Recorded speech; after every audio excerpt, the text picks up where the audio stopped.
Welcome back to Gardening for Babies. In today's episode, we're going to be talking about what to do while you're waiting for the snow to melt in April.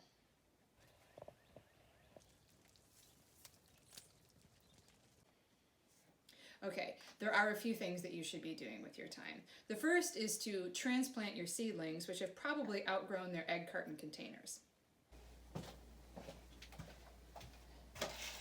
We're back down here in our scary, scary basement because that's where we keep our dirt and the bodies. Just kidding, it's way too obvious a place to hide the bodies.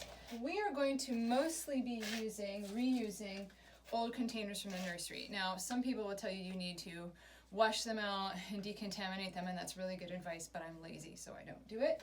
I mostly grow the same things in them every year, which is tomatoes and peppers. We also have some leftover containers. If you don't have those, you can use recyclable plastics and other materials. So here's an old salsa cup, and we put jalapenos on that because jalapenos are the only two of our peppers that sprouted, so our seeds weren't very good. There are usually a handful of reasons if your seeds don't sprout, why they wouldn't sprout. The first of which is that your seeds are old. The second is that your seeds are cheap, just like me. And the third of which is that they might have gotten moisture in the package or something like that, and it didn't germinate well. It could be your fault. It could be the fault of the manufacturer. It could just be a host of other factors. One of the lovely things about gardening is that even if it is your fault and you did something wrong, who cares? You can't screw it up. It's your garden. What, are you being judged on this? Anyway, you can put the seeds in some of these. You don't want to use like a glass container or a container that's hard because you're going to want to be able to like do this to break up the compaction of the soil and get the plants out instead of having to dig them out. So like a jar with a narrow mouth won't work very well, or a jar that you can't squeeze. The other one that we brought down is this aluminum one, which we labeled for our marigolds because it's about the right size. And again, that's a container I can bend and I can scoop out it pretty easily. Ready?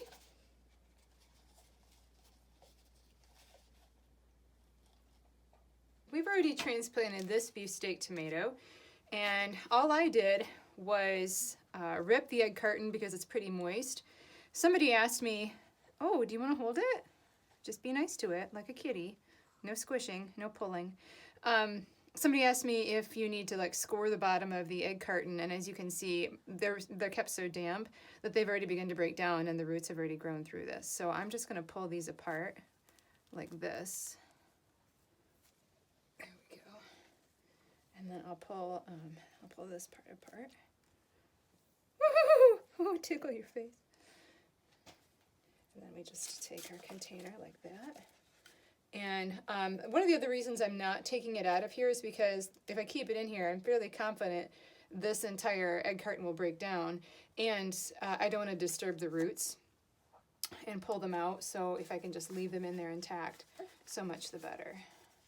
I'll sidle that down in. You can see it. I have a hard time staying on camera sometimes. Oh, nice tomato plant.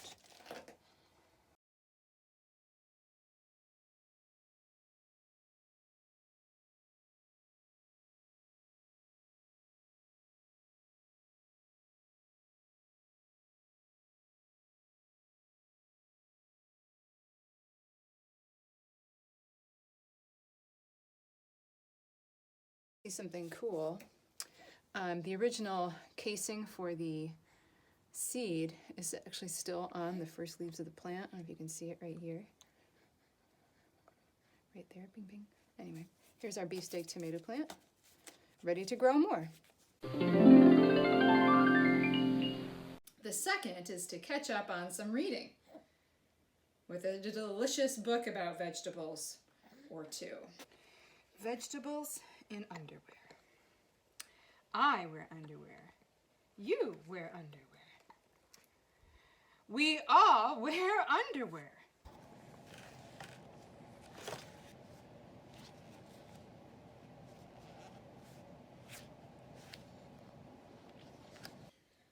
By the way, when the sun comes out and it starts to get warm, you're going to want to get to weeding right away so the weeds don't get away from you.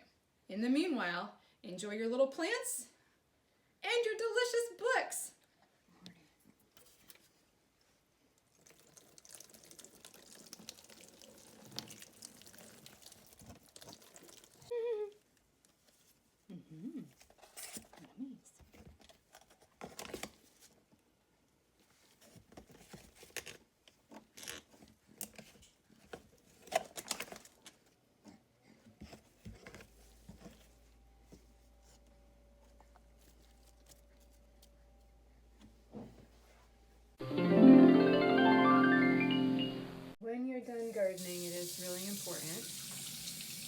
important, as always these days, to wash your hands.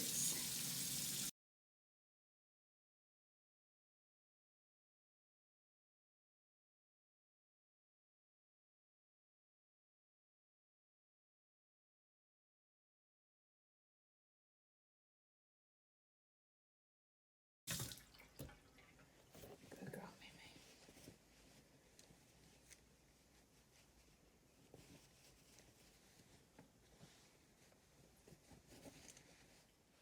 I'm the best gardener in the world. Hooray, hooray!